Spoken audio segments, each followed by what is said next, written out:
Hi అండి. అందరికీ నమస్కారం. Welcome back to our channel.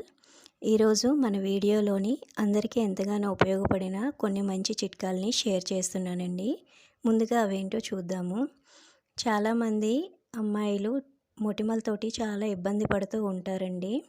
చాలా క్రీమ్‌లు అవి వాడుతూ ఉంటారు. అలా కాకుండా మన ఇంట్లో ఉండే వాటితోటి కెమికల్స్ లేకుండా చాలా నేచురల్‌గా రెమెడీ తయారు చేసుకోవచ్చండి. 2 వెల్లుల్లి రెబ్బలు, కొంచెం కొత్తిమీర తీసుకొని ఈ విధంగా రోట్లో గానీ, లేకపోతే అల్లం వెల్లుల్లి దంచిన దాంట్లో గానీ మెత్తగా దంచేసుకోవాలండి. ఇలా దంచేసుకొని మనం నైట్ టైము మొటిమలు ఎక్కడైతే ఉంటాయో అక్కడ మొటిమల పైన మాత్రమే అప్లై చేయాలండి. ఫేస్ మొత్తం అప్లై చేయకూడదు. ఎందుకంటే ఇందులోని వెల్లుల్లి వేసాం కాబట్టి స్కిన్ అనేది మండుతూ ఉంటుందండి. ఈ విధంగా చిన్న బాల్స్ లాగా చేసుకొని ఎక్కడైతే మొటిమ ఉంటుందో అక్కడ ఈ విధంగా అప్లై చేసుకోవాలి. ఈ విధంగా డైలీ అప్లై చేసి నైట్ టైం అప్లై చేసుకొని మార్నింగు ఫేస్ వాష్ చేసేసుకుంటే కొద్ది రోజులకి మనకి అది చాలా బాగా రిజల్ట్ వస్తుందండి. తప్పకుండా ఒకసారి ట్రై చేసి చూడండి. ఈ టిప్ కనుక మీకు బాగా యూజ్ అవుతుందనుకుంటే లైక్ చేసి కామెంట్ చేయండి. నెక్స్ట్ టిప్ చూద్దామండి. మనం కుక్కర్ అనేది రెగ్యులర్గా యూస్ చేస్తూ ఉంటామండి. కుక్కర్లోని పప్పు కర్రీస్ ఏవి పెట్టినా అవి బాగా పొంగిపోయి స్టవ్ అంతా పడి మనకి చాలా ఇబ్బందిగా ఉంటుందండి క్లీన్ చేసుకోవడానికి. అలా కాకుండా మనం కుక్కర్లో పప్పు పెట్టేటప్పుడు అది పొంగిపోకుండా ఉండాలంటే ఈ విధంగా కొంచెం కుకింగ్ ఆయిల్ ఇలా వేసుకొని మొత్తం కూడా అప్లై చేసుకొని మనం యూస్ చేసినట్లయితే అసలు పప్పు అనేది పొంగిపోకుండా ఉంటుందండి. ఈ విధంగా అప్లై చేసుకోవాలండి. ఈ టిప్ అనేది నేను రెగ్యులర్గా యూస్ చేస్తున్నానండి. ఇది చాలా బాగా వర్క్ అవుతుంది.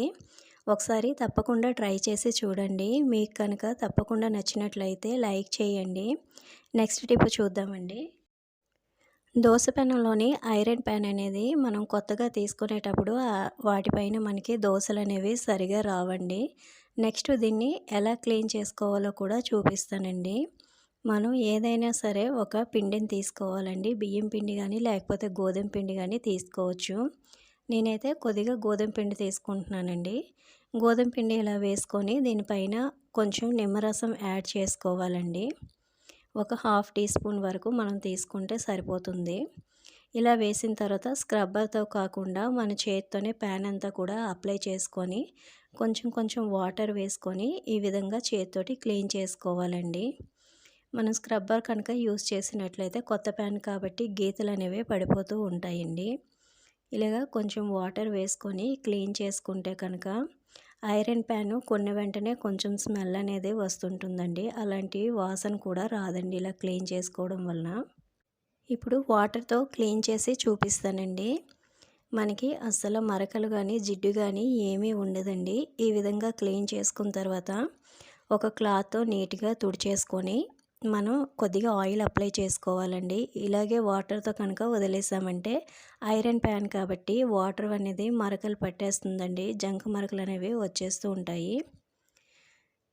ఈ విధంగా కొంచెం ఆయిల్ ప్యాన్కి అప్లై చేసుకొని మనం స్టోర్ చేసుకుంటే ప్యాన్ అనేది నీట్గా ఉంటుందండి. మరకలు అవి లేకుండా. మళ్ళీ మనం యూజ్ చేసేటప్పుడు కొద్దిగా డిష్ వాషర్ లిక్విడ్ వేసి క్లీన్ చేసుకుంటే సరిపోతుందండి.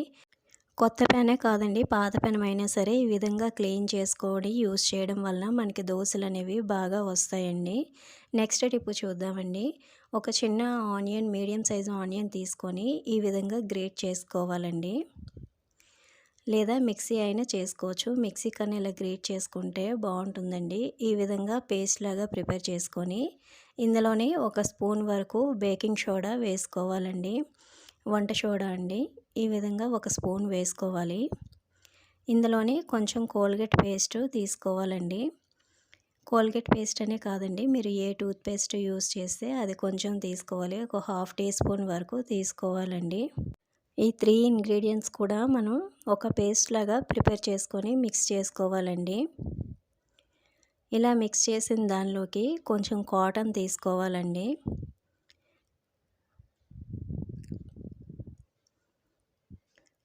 కొంచెం కాటన్ తీసుకొని చిన్న చిన్న పీసెస్గా తీసి ఇందులో వేసుకోవాలి.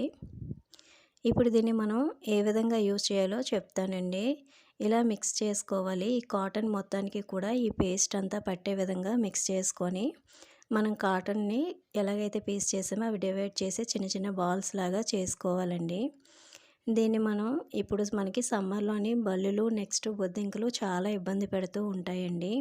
వాటికి ఈ రెమెడీ అనేది చాలా బాగా యూజ్ అవుతుందండి. మనకి ఎక్కడెక్కడైతే బొద్దింకలు, బల్లులు వస్తాయని అనుకుంటామో నైట్ టైం బాగా క్లీన్ చేసుకున్న తర్వాత విండోస్ దగ్గర, సింక్ దగ్గర, నెక్స్ట్ స్టవ్ కింద ఇలాగ కనుక మనం పెట్టుకున్నామంటే ఈ స్మెల్‌కి బొద్దింకలు, బల్లులు అనేవి అస్సలు రావండి. ఈ టిప్ అనేది చాలా బాగా యూజ్ అవుతుందండి. ట్రై చేయండి. నెక్స్ట్ టిప్ చూద్దామండి. ప్యాన్ పైన కొంచెం కాఫీ పౌడరు వేసుకోవాలండి. మీరు యూజ్ చేసే ఏ కాఫీ పౌడర్ అయినా పర్వాలేదండి. కొంచెం ఒక హాఫ్ టీ స్పూన్ వరకు వేసుకొని దీన్ని మనం బాగా ఫ్రై చేసుకోవాలండి.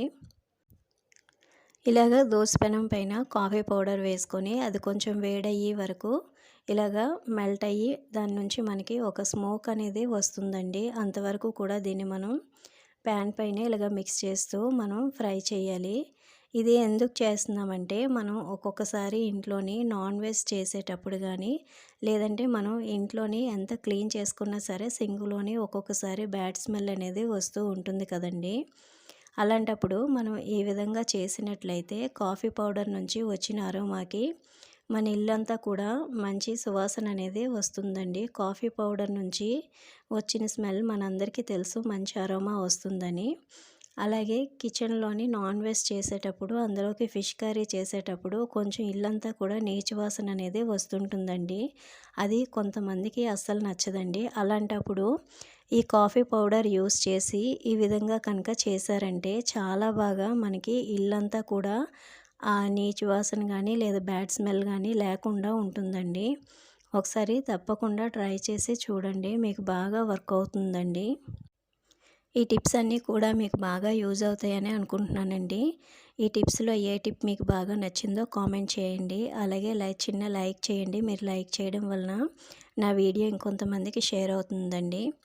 చూడండి ఈ విధంగా మనకి పొగ అనేది వస్తుంటుందండి. ఈ పొగంతా మన ఇల్లంతా కూడా పట్టే వరకు మనం ఇలాగే ఫ్రై చేసి తర్వాత ప్యాన్‌ని క్లీన్ చేసుకుంటే సరిపోతుందండి. టీ పౌడర్ నుంచి మనకి చాలా మంచి స్మెల్ అనేది వస్తుంటుందండి. ఈ టిప్ కనుక మీకు యూజ్ అవుతుందనుకుంటే తప్పకుండా లైక్ చేయండి. థ్యాంక్ యూ ఫర్ వాచింగ్ అండి.